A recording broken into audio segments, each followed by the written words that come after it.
watching Channel 20 TV. Be with Channel 20 and let us make things better together. You are one of the greatest economists of our country, there's no doubt about that. But I would like to ask you in general, what are the three measures that you'd like to consider whenever we are talking about to control the rate of inflation, regardless it's for Bangladesh or any other countries? What's your suggestion that a country must look at into while controlling the rate of inflation? Well, at this very moment, inflation is not an issue, as you know, globally. We are, because of the downturn in the global economy, the trade is down, the investment is down, and the growth rate is down. So there is a dampened slackening in the demand side. So there is not much inflation issue. It is also true for countries like Bangladesh and many countries, because of the fall in prices of the oil. It has also sobered up a bit more on that. So inflation, but the economists like us don't think that the inflation is the most important criteria through which we should be looking at the stability issue. Economic stability, macroeconomic stability is very important. As we all know that there are three elements of that which we always follow as practicing economists. If we talk about inflation rate, yes, it is important. Then we look at the exchange rate, that whether our money is stable or not, on a national currency is stable or not. And third, that the interest rate, whether it is not too high so that the borrowing does not become costly for the investors. So we look at these three things very closely. And at this very moment, if you look at the global issues and also the situation in the developing countries, inflation is not so much an issue at this moment. Interest rate is an issue because investment will be if it becomes costlier in the post-COVID situation, it will be difficult. And those countries which suffer from balance of payment problem, current account deficit, and others, the exchange rate will be an issue. Thankfully for Bangladesh, these are not issue at this moment because we have a low inflation at this moment. Our exchange rate is stable because we have a good reserve, foreign exchange reserve. We can really back up our currency, national currency, with foreign exchange reserves. Interest rate, government is trying to bring it down, often with very directives to the banks to say that they should keep the interest rate at single digit, which is difficult for the banks, but there are attempts on that. So that's all. That's what I see, that the macroeconomic stability, for good or for bad, maybe by default, is stable at this very moment. Now, I would like to ask you that how successfully are we combining the three forces, government, market, and society? And do you reckon it's important for the country like Bangladesh to combine these three forces, or you don't agree? Yes, I think you are right. That's a right question, that we need to combine the three forces. Take the COVID issue at this moment. The COVID issue is it's a national tragedy. So if you want to fight the national tragedy, you will have to mobilize the nation. So the government alone cannot fight it. They will have to mobilize the private sector along with it, whether in the health sector, private sector, or in general the entrepreneurs. They will have to bring in the non-government, non-state actors like the NGOs, and who have a great credentials in Bangladesh, the development NGOs. You will have to bring in also the social movements, the CBOs, the community-based organizations, because a lot of things are happening at the community level in terms of infection and also their deterrence. So that is the right thing to do. In fact, I would add that along with these three forces, the government, the private sector, and the non-government organization or social movements, I also think there is a role to play by the international development partners, because we live in a globalized world, and this is a thing which is this virus has a cross-border implication. It is no less important that we have international cooperation built in along with our national whole of society approach. So I strongly believe that we need to have a whole of society approach in this particular situation. So let me just try to understand in a very simple way for our simple audience. You are saying that the percentage of allocation for health sector is supposed to be more higher. In fact, the WHO, they say it about 4% of the GDP. If I understand correctly, if you just look at the Bangladesh and its practices, we claim and we blame there's a nepotism, there's no proper usage of money. Therefore, are we going to support for more allocation? Or are we going to support for more proper implementation with less vestigious, less corruption? What should be our priority right now? Because more allocation may create the more chance of corruption as well. I think you will have to do both. There are two parts of it. One part is the design, where you fund more. Other part is the delivery, where you stop corruptions and be more efficient. This is not an either-or situation. We will have to do both. And that is why what is important is not only putting in money, but also doing structural reforms and institutional reforms so that the accountability process is very much there.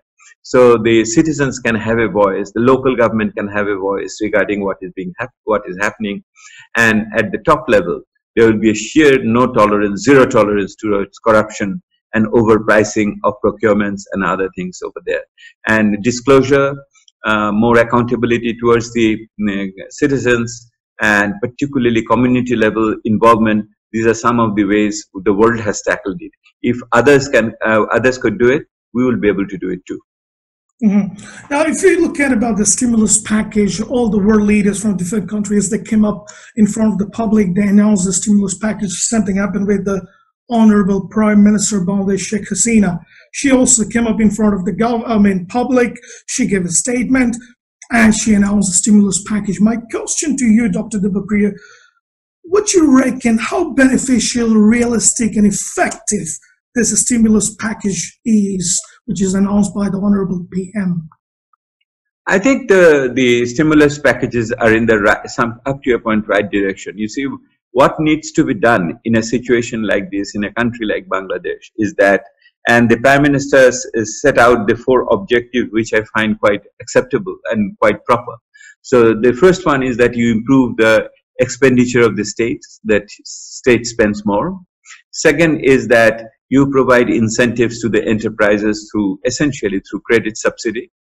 Third is that you push in more liquidity into the system through a monetary policy, central bank, if necessary, through printing money. And fourth, that you expand the social safety net for the disadvantaged people. So all these 4 points are very correct.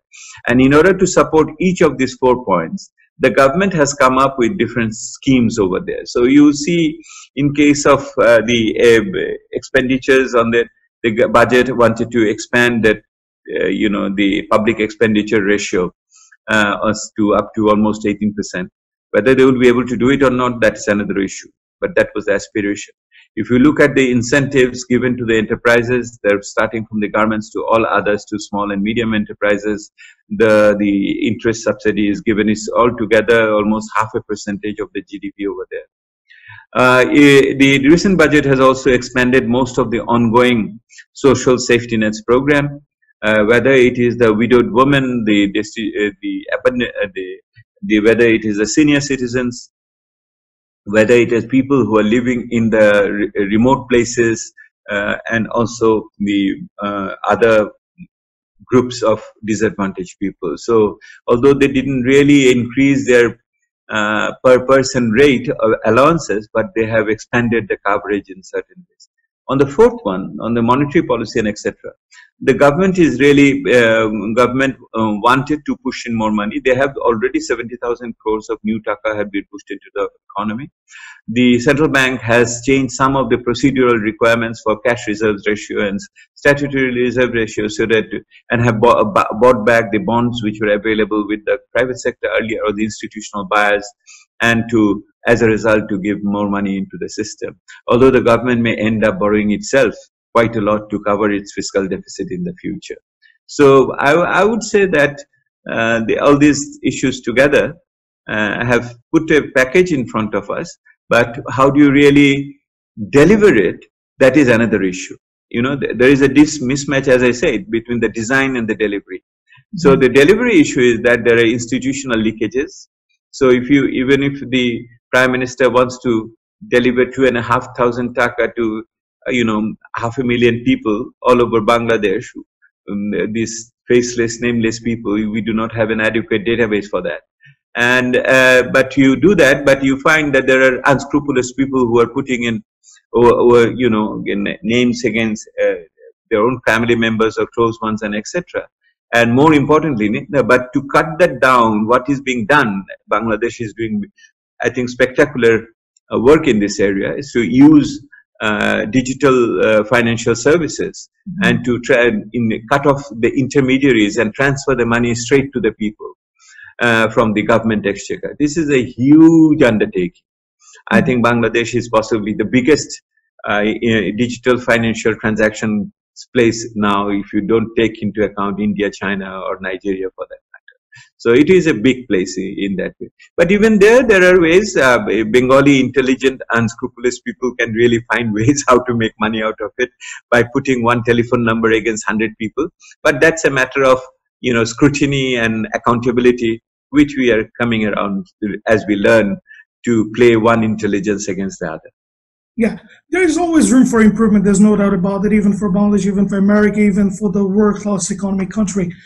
That's not the issue. But you're reckoning that, yes, whatever the initiatives taken by the Honorable Prime Minister, it's considerably well measured, well considered. My question relating to this, do you reckon that the Bangladesh government has acted on time regarding this stimulus package, or you think they were in a hurry, or you think it was too early, or you think they were in a too rush, or you think, no, it was on time?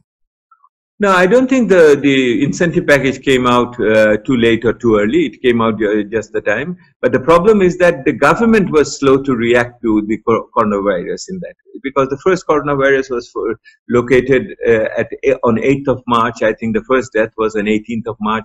So we were still in the, you know, in a pensive mood or pondering mood or hesitant mood till the early end March and early April.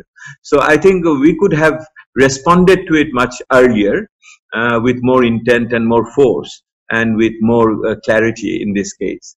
But otherwise, the government has rolled out its incentive package not badly.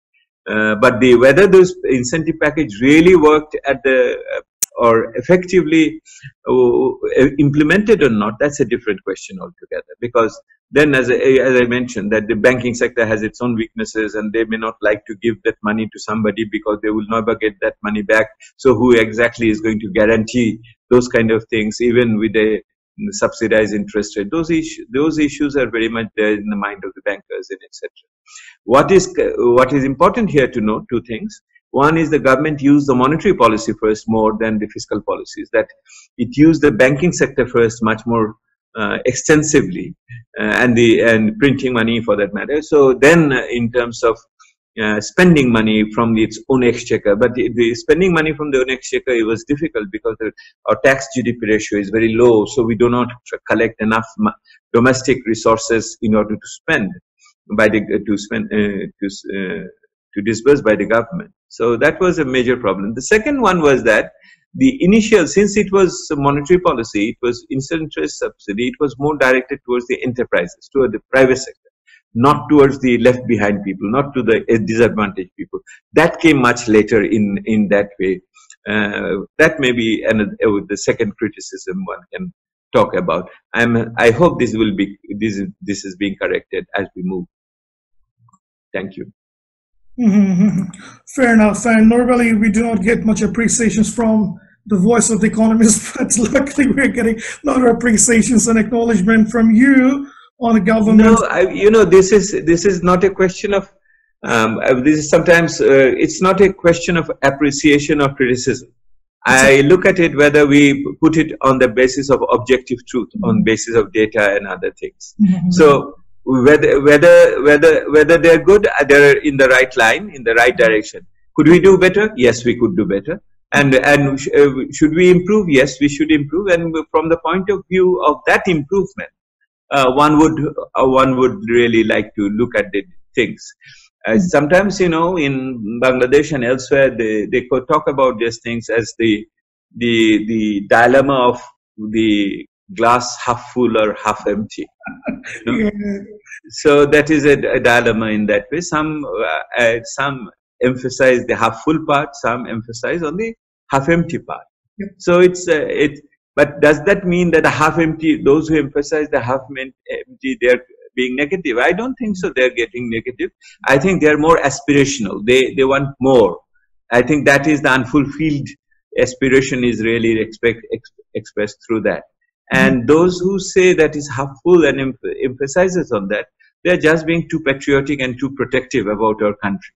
I believe my country can take much more criticism than we anticipate, because we are a resilient country. We have a history and we have a future.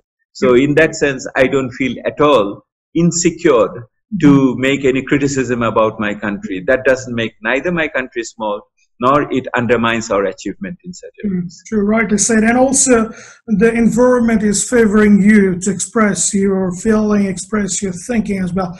Now, so we're almost in the end part, but I've just only a few questions to ask you.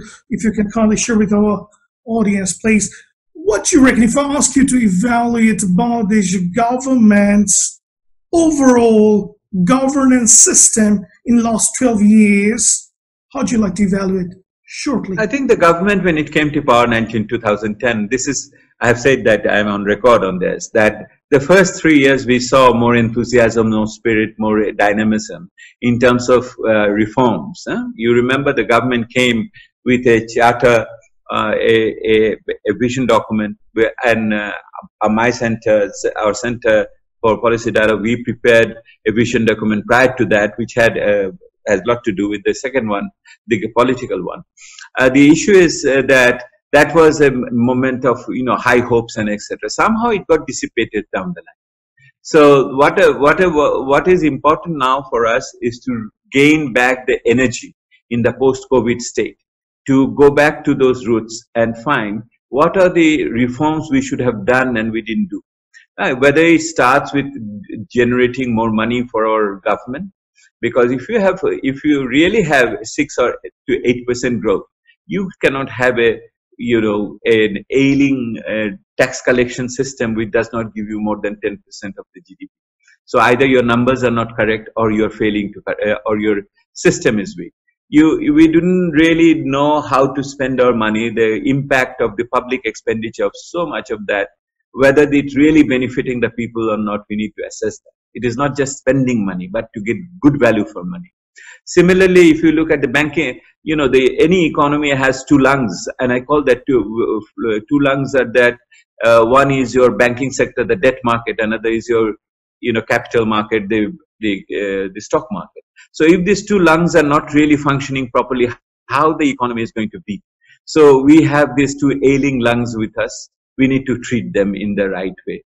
You look at the world and you see that if you want to develop and diversify and you want to empower people, you need to strengthen your local government. Our local government system is pretty weak, and there are also corruptions and other issues. So we need to strengthen the local government system with real participation of the people and accountability. I can go on with the list. And and not to say that how our port is working, how our airports are working, or rather not working, and how customs are dealing with it. So all these areas demands reforms. All these areas demand new structures and new rules and regulation for a new Bangladesh. It's like, I compare it like this. You have a 777 aircraft on the runway, and it is really riveting, and all of a sudden it finds it cannot fly off, take off, because the runway has run out. Your runway is short. So Bangladesh is like that at this moment. So it has high potential to take off. It's like a 777 aircraft, or a Dreamliner for that matter. But we have not given them an adequate length of runway to do that takeoff. That is the challenge, that create that runway in front of us. Dr. Debapriya, just consider that this program will be watched by our Honorable Prime Minister Sheikh Hasina. If it is so, what are the 3 suggestions or requests that you'd like to make to her for the better Bangladesh right now and for upcoming future? No, if right now it is the COVID. Right now it is the COVID issue, as you know. So the first and foremost is to strengthen the health system and to deal with this this whole pandemic. So this has revealed all our structural problems in the health system. The public health system has to be strengthened and put to the right use to the people. We do have number of plans and programs for that. Two big projects, one supported by World Bank, one by the ADB, Asian Development Bank. They're coming into force. So, and for the Prime Minister, our dream project had been the community clinics. So unfortunately, the community clinics did not come into use during this pandemic. So my first request would be to look at the public health system and to protect our general people from not only from this pandemic, but also non-communicable diseases and other issues over there. This is the first one. The second one is the issue is that this pandemic is going to create a lot of unemployment. Even those who had been employed either part-time or part-time or in the informal sector or without a contract and etc. So they will be losing. So we are going to see a new form of unemployment or vulnerability within the situation, informality, the new vulnerability. So this can be anything between 2 to 3 crores of people. You know, additional 20 to 30 million people without job is a hell of a challenge for any government, even in a normal time, not only to say in a slack period.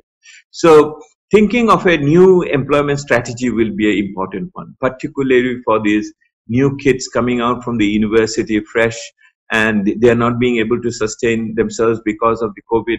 They used to do that by, tutoring at homes and etc.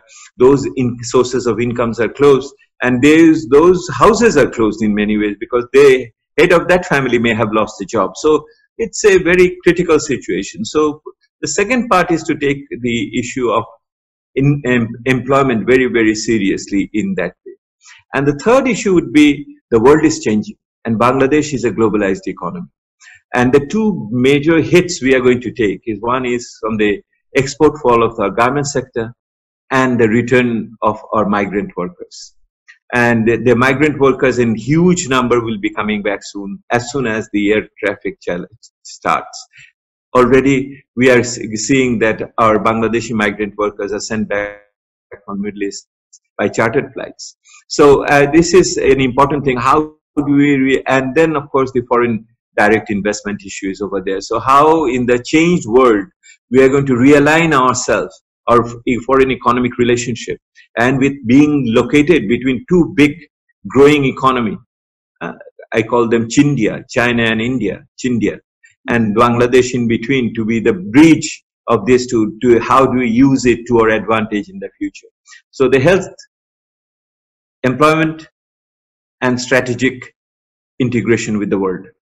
Yeah, I'm going to end up. So if you can just share with us, how's your feelings of today's show? How did you feel? Honestly speaking, how did you feel? Yes, thank you. I am very pleased that we could talk and that you created that opportunity. I appreciate that. I wish you success, that you take this as a mission and take it forward, because this is both informative and also socially connecting. I think in these days when we are really locked up in our rooms, but these are the small windows through which we take our fresh airs. And thank you for that. I wish through you the best of luck, all the good things to my fellow countrymen spread all over the world. And please do keep our favorite motherland in your mind. Thank you.